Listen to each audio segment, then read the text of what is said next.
A senhora fez algumas considerações sobre o uso da biotecnologia, que 100% dos alimentos têm alguma espécie de modificação e que isso já acontece há muitos anos. Para mim me surpreendeu, eu não sabia. Não sei se a senhora pode contar um pouquinho desse histórico da biotecnologia e da grande quantidade de produtos que tem essa... Os primeiros organismos a serem modificados foram os micro-organismos. Primeiramente para a medicina, então, na verdade, os primeiros produtos que chegaram para nós foram alguns fármacos, como a insulina, por exemplo, que foi desenvolvida na década de 80. Né?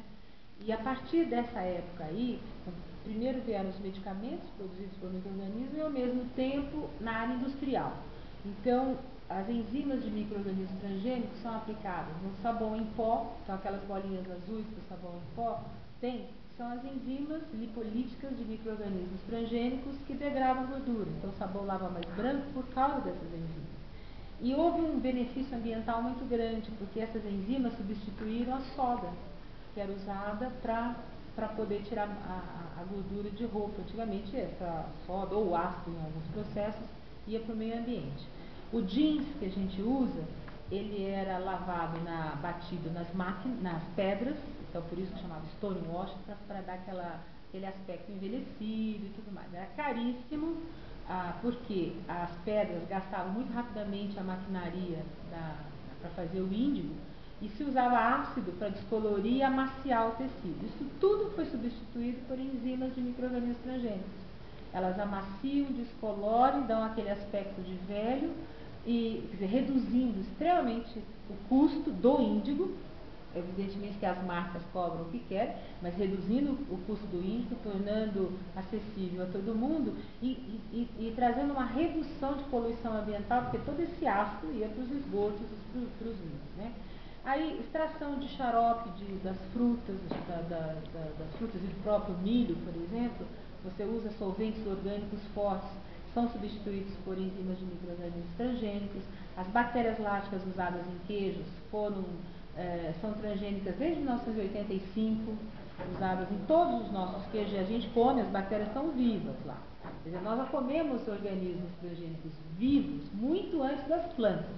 Né? Porque a bactéria ela fica viva até o final da fase do queijo para poder dar o sabor diferenciado do queijo parmesão, do queijo provolone, além da tecnologia, evidentemente. E isso é usado numa área muito grande. Todas as vitaminas, a maioria das vitaminas são produzidas por biotecnologia, por micro-organismos transgênicos. Os realçadores de sabor, como glutamato de sódio, que se coloca nos alimentos, ou seja, então se você pegar todos os alimentos condimentados do mercado, cubinhos de temperos, molhos, todos eles têm glutamato de sódio. Né, e são produzidos por bactérias transgênicas desde a década de 80.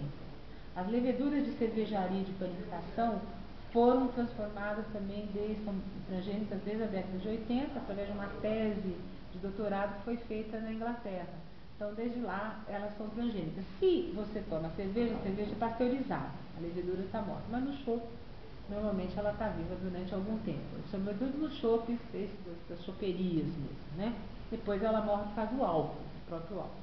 E todos os produtos de panificação, você pensa em biscoito doce, salgado, pão, massa de pizza, bolo, todos eles têm enzimas de micro-organismos transgênicos que atuam na massa do glúten e fazem com que o glúten fique mais elástico na massa do pão. Né? Então o pão não endurece mais de um dia para o outro. Então se usava bromato de potássio antes, brometo de potássio, desculpa, e esse brometo ele é tóxico, reconhecidamente tóxico. Então essas enzimas de micro-organismos transgênicos substituíram processos tóxicos que são proibidos inclusive pelo Ministério da Saúde. Então no nosso dia a dia, desde um sorvete que a gente toma, né, até um chopp que a gente toma, a gente tem a biotecnologia. Com a entrada do milho e da soja, que derivados do milho e da soja normalmente já estão presentes em 70% a 75% dos produtos, então você tem 100% dos produtos, sejam eles bebidas, snacks, doces, geleias, compotas, queijos ou qualquer outro tipo de alimento, eles vão ter pelo menos um derivado de um organismo geneticamente modificado. Não é um fantasma que a gente imaginava que fosse, né? E as plantas que levam a culpa de tudo foram as últimas a serem modificadas, na verdade.